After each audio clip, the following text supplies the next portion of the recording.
Welcome to Getting to Know Your Students and Google. Today we are going to talk about how to get to know your students and Google. We'll be finding creative ways to achieve both goals. My name is Tina Bossenbrook. I am the Educational Services Coordinator at WGTE Public Media in Toledo.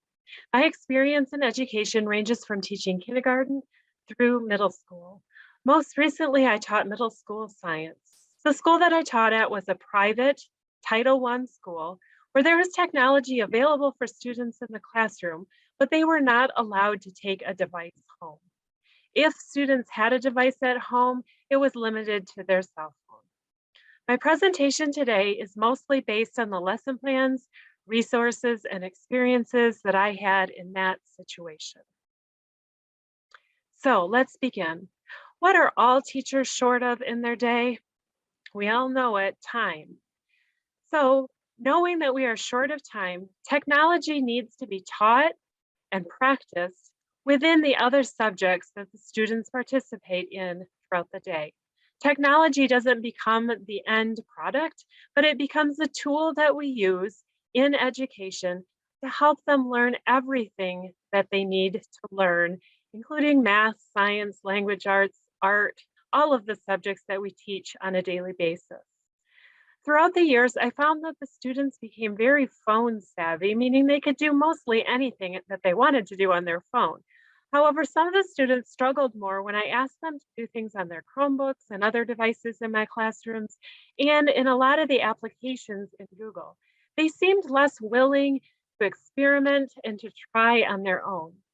So I developed these activities to help them and encourage them to learn Google and to learn how Google could work for them in their education. First of all, we want two objectives to be accomplished then in these getting to know you activities. The first objective that we want to accomplish is we are trying to accomplish the Google objective, meaning we want the students to be able to learn Google so that they can use Google to work for their benefit. So specifically, we need to think about what applications do we want to use in our own classroom. Then within those applications, what do we want the students to be able to demonstrate, or how do we want them to utilize those applications? And ultimately, we want the students to be able to problem solve within those applications to make it work for them and to do what they want to do within these applications. The second objective then is the student objective. The student objective is we want to collect information that'll help us connect with our students. The more we know about our students, the more we can provide shared experiences and shared thoughts and give examples and really kind of gain their interest and gain what they like to do and connect it to learning. So maybe have a vested interest in learning the information that we are putting forth. Some of this information then can be learned to get to know these students and develop a relationship with them. The first activity that I'm going to show you in just a minute was one that I used last year as we started our year remote, and especially the sixth graders coming in, I hadn't even met most of them before. So we did a lot of getting to know you activities, as well as I assessed their strengths in learning certain Google applications. We also might ask them about assignment preferences, and just by doing different assignments, see which assignments they like to do within the Google Suite. We could collect data on our students, and maybe we'd use this information to graph in math or in science. When I was practicing graphing at the beginning of the year, I did another activity I will show you to collect information to make graphing a little bit more interesting for the students. In a language arts class, we might talk about favorite books or what kinds of books, what kinds of genres they like to read from. And then a fun fact about them is maybe a fun junk food or a favorite junk food that they have that they would like to get as a prize. I always played review games with my students before a test, and the student that won was always granted a prize. So let's start looking at some of the examples of types of activities that I'm talking about. The first one that I want to show you is the Super Student Survey.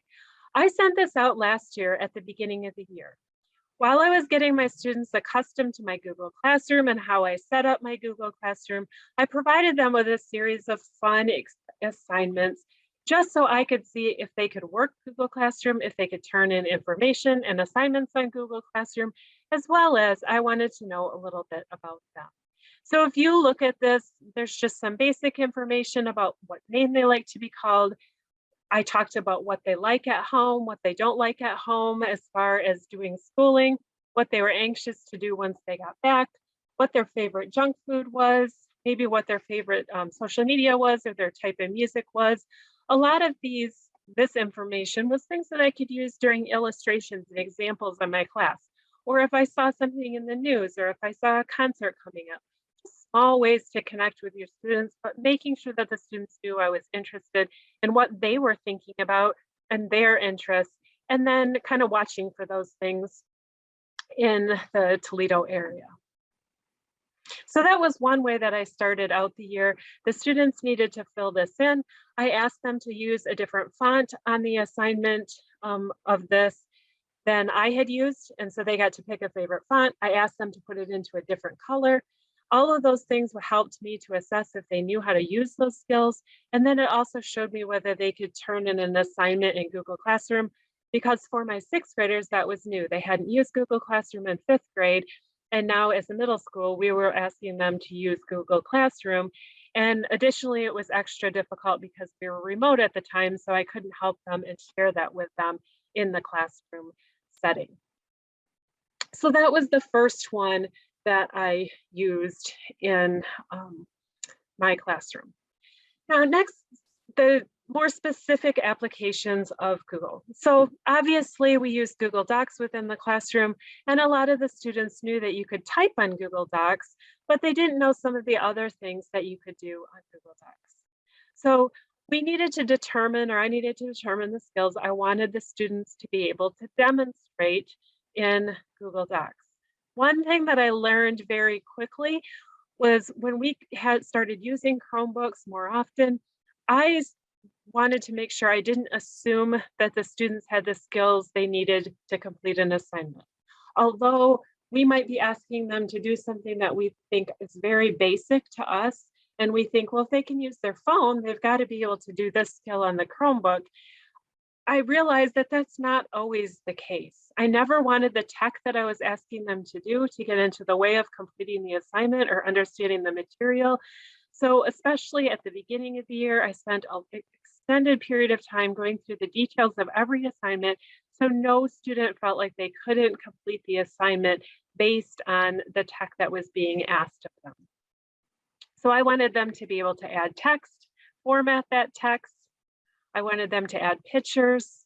I wanted them to format those pictures. I wanted them to be able to share the document or whatever they created on Google Classroom. This was especially necessary when we were remote, but once we came back to in-person learning, I still use Google Classroom on a daily basis. So they needed to be comfortable with how to complete things on Google Classroom. So one assignment that I gave the students was a junk food poem. They like to talk about themselves, they like to talk about food, and so I combined those two interests to create an assignment that they hopefully would find fun to do and would have patience and experiment with Google Docs along the way. So the junk food poem, the assignment was to write an acrostic poem using their first name. So the guidelines that I had set forth was that the first name should be written vertically, that the horizontal words should start with the first letter of their name, and they should be some sort of junk food. The letters of their first name should be in a larger font and in a different color. They should use a clip art image for the junk food. And then they needed to align those words and images so that the document looked visually appealing. So first of all, I asked them to write their name vertically. So this is one example. Then I asked them to have a horizontal word that was junk food that they liked, that started with each letter of their name. I also asked them that the letters of their first name should be a larger font and be in a different color, as you can see here. I asked them to have a clip art image of each type of junk food. And then, I asked them to align those images. Sorry, I didn't mean to go forward. Align those images so that it looked visually appealing. I like to use these to hang around my classroom. That way other students could become interested in each other as well, and just small ways to get to know and small ways to make connections within that classroom. Then the second tool that I used in my classroom a lot was Google Slides. As a teacher on a daily basis, I used Google Slides to organize my lesson. And quite often I would ask students to use Google Slides as well. Some of the skills that we learned in Google Docs were carry over into Google Slides. So we wanted to make sure that they used Google Slides in an effective way. So one assignment that I created was this friend Venn diagram. I started using this assignment as a pen and a paper assignment years ago.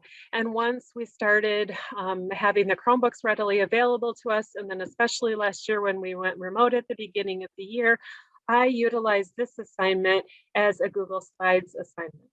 I asked the students not to put the Google Slides into the present mode so that they could see the directions off to the side. So we talked about the difference between present mode and keeping the slides not in present mode, which was something that was new to a lot of them, or when to use present and when not to use present.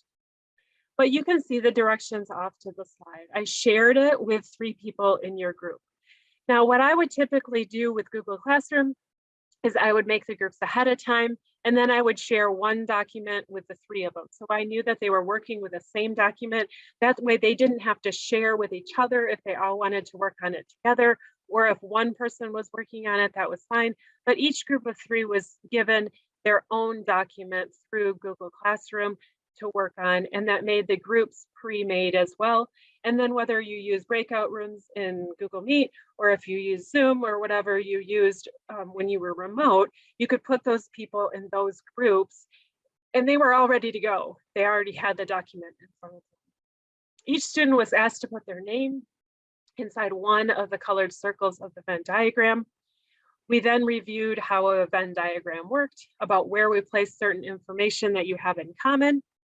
And then I asked them to have conversations about various things that they had in common and various differences that they had.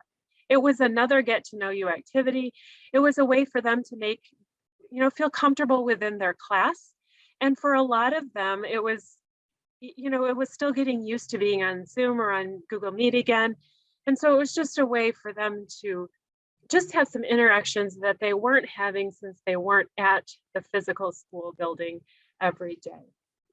I told them the similarities could be represented by words or by pictures. So the way this worked then is this would be the blank Venn diagram that I would share with them. I'd ask them each to put their name inside of the box, inside of one of the circles. Then I would ask them to start the conversation. So this group, for example, might have found that they were all the oldest children, so they put it inside the section that all 3 circles overlapped. Then they might have found out that Jamal and Kristen had a cat, so they put it in the appropriate spot. Once again, Jamal might have had a fish. Jamal and Zion might have both rode the bus to school. Maybe Zion had a dog. As you can see, the more they chatted and got to know each other, the more similarities and differences that they could find within their group. Once again, this might be something that you'd share with a whole class or post in your classroom just as a way to get to know students, or it just might be something that you use yourself.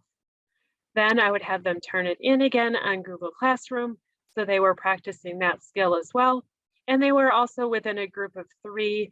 So if somebody still needed help with that process of turning it in, they had 2 other people to help them and support them along the way. The third Google application that I used quite a bit was Google Forms. Now, Google Forms, I think we all know that it can be used to gather information. And the Google form that I have on the screen right now was simply a form to use and gather information from the students. So at the beginning of the year, I sent this sample Google form to the students, and they could choose, for example, their favorite color here and highlight it. And then they could choose how many pets, how they got to school, and what month was their birthday. The reason I created this Google form was that I wanted information that the students would be able to graph in my Introduction to Graphs unit for science. So we always practice graphing at the beginning of the year. And I found if we were using information that was about the students and that was a little bit more fun, the students were more willing to remember how to make a graph and to make the graphs within their class. They could see what they had in common with other students. They could maybe see where they had something different than the other students, but it was just a fun way to practice graphing. Then we talked a little bit about using Google Forms to get results. So this is where we went a little bit further in depth, because later in the year we would have projects where they would create a Google form and they would need to know how to deal with the results. So first of all, we talked about how to go to Google Forms and see the ready-made results here. So we already have circle charts made with us based on the information that we had collected. This was just 10 responses of students here that I had collected and what their answers were. The other thing we talked about, however, on here was Google Sheets results. So this became important for my students, especially when we got to science fair time or when they did a larger project in class. So quite often throughout the year, I would use Google Forms to collect information from various groups about the results of their labs. So it would be done after a lab, and where it was an easy way for us to share information. So if I signed a follow-up question to each group or to each person about a lab, they might create a Google form, collect everybody else's information instead of having to walk around the classroom and collect it. But then they needed to know how to deal with the results. So here I was showing them what it looked like on a Google spreadsheet, as well as if you highlight one of these columns, for example, then we might want to talk about inserting a chart in here. And once we were talking about graphing, we went over the types of charts that you can make and be automatically generated on Google Sheets as well. I found Google Sheets was one of the hardest ones for the students in middle school to work with. And so we spent time on graphing, physically graphing ourselves with graph paper and ruler and our own colored pencils, but we also spent quite a bit of time using the resources on Google Sheets so they knew how to work Google Sheets as well. I think doing both of them together, doing the paper and pencil first and then doing it on Google Sheets, helped them to understand what Google Sheets was doing for them and how much time it could save, and creating the graph there as opposed to having to create the graph themselves. So we went into all the details about changing the title, changing what colors are here, changing the format. All of those details were once again very carefully laid out for the students, so they knew exactly how to do this.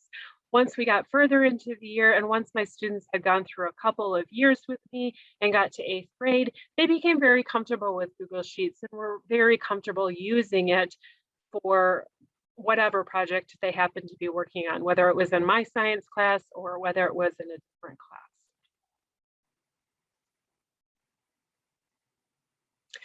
The next Google application that I used was Jamboard. I did use this a bit sparingly because there's one part of Jamboard that is not controlled. So you can't see who posts what. So especially if you're in a virtual situation, you might get answers on there that you can't trace back to a student. And so you have to have a level of trust with your students so you know that they're only going to post appropriate things. So I think I use this a little bit later in the year, but here's an example of a 4 corners activity. So maybe you've done this activity in your physical classroom before. You have set up 4 different options in 4 corners of your room and the students physically move to that area. I just adjusted this to be a Jamboard. Sometimes I would use this at the beginning of a unit. So for example, I'm in a page ahead here. The the last one on biomes. So when we talked about ecosystems and biomes in 7th grade, I might have listed 4 biomes and asked the students to choose one of where they would like to live. And quite often I would, some of these grassland and desert are more common ones, tropical rainforest, but sometimes I would use other names that they maybe didn't know. Not all the students knew what a tundra was. And so they might vote for it at the beginning of the unit. Then I would save this Jamboard, and then at the end, we'd kind of go back and follow up. Would you still vote for living in that same biome now that you know what the biome is? So it was just kind of a good like grab you question at the beginning of the unit to get the students interested in what we were studying. How this works is you just go off to the side here, pick a Post-it note. On that Post-it note, you can pick whichever color Post-it you want it to be. You can write your name on that Post-it note, and then you can post it, and you can just go ahead and you can drag it to whichever option, whichever corner you vote for. So making some of those things that we did in the physical classroom into a virtual activity when we were teaching virtually, but also when we used this in the classroom, if they were all on their own Chromebooks, you could use Jamboard as a resource to brainstorm. So if I had a question that I just wanted brainstorming done on, we could do that and the students could sit in their own seat, brainstorm it. They didn't have to call out the answers. I didn't have to write it on the board myself. They could just type it in there and post it on the board. And we could all see what they were posting and we could all brainstorm together without slowing down the process. So Jamboard is another nice resource to have that the students should be able to learn how to work with. Okay, and then Google My Maps. Google My Maps is one that I didn't use for quite a while. And I started using it later on, and I really enjoy the things that you can do with it. And I think it has some valuable tools that our students can learn.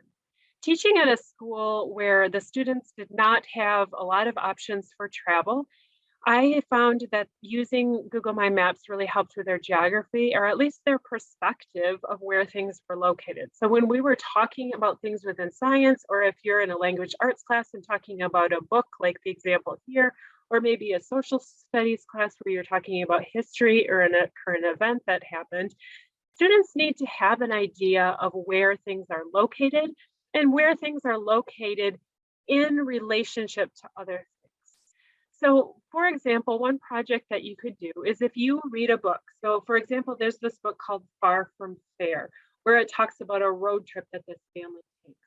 So maybe you read the book and you want some sort of a follow-up project to the book. Maybe this was your summer reading for the year and you're coming back to school and you want them to work on something based on the book that they read. You could ask them to do a road trip project. So as we finished reading this book, we wanted them to create their own road trip. Using Google My Maps, they needed to plot a road trip around the United States, and I had some guidelines set up for them to be able to do this. So they had to stop in 9 states, and since we were starting and stopping in Ohio, they could count that as one of them. For each state, they needed to add a city that they would be driving to, and then add a marker on a map for the attraction that they wanted to see in that city. So they needed to have a reason to visit each city. So geographically, they were seeing how far apart those cities were and where they were in relationship to them, both north and south and east and west. But they were also talking about what specific thing is located in that city. So maybe they've heard about Mount Rushmore before, but they don't know where it's located. Or they've heard about some national park, but they don't know exactly where it's located. It was a great way to just connect some of those things in their mind as well. And then for each attraction, they needed to add a picture and a sentence as to why they chose that attraction. So one sample that I created to show them is on the screen right now. So we started in Ohio here, and then you could see the first stop we made here at B was that we stopped in Chicago. And I told the students why we stopped in Chicago was my oldest son is in college in Chicago, so I chose that one as my first stop. But as I mentioned, they needed to come up with a reason why they were stopping in each of these locations. So for example, when we got out to California here at F, I the marker that I put here in purple was for Yosemite National Park. And I said I wanted to visit Yosemite National Park because the rock in the park looks magnificent. And it is, because that was our family vacation this past summer. But you choose locations where you have an interest in going. And for a lot of students, this can tell you a lot about what they're interested in, where they would like to go, and just give them a perspective of the United States and how far apart things are, where things are located. It's just a fun project, I think, for them to be able to do. And then the last Google application today that I wanted to talk about was Google Drawing.